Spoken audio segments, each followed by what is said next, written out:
जानी ले तुहरो इरादा बाबा का साली सब बुझता नहीं।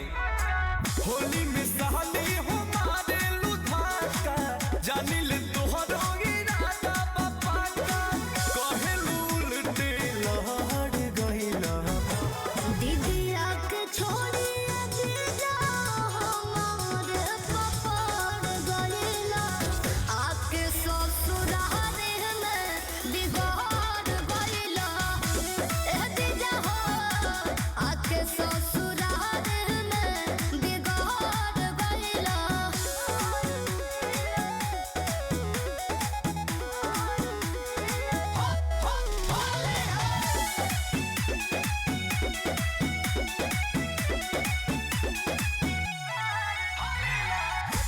तोहरे कमान बहते बेरी बेरी ठेकेलू अरे सट के साली बोला काहे रंग फेंकेलू।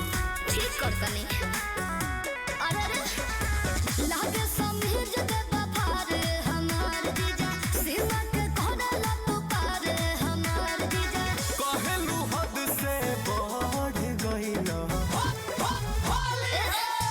दीदिया के छोड़ी जीजा हमार पपड़ गइला आके ससुराल में बिगाड़ गइला जीजा हो आके ससुराल में बिगाड़ गइला।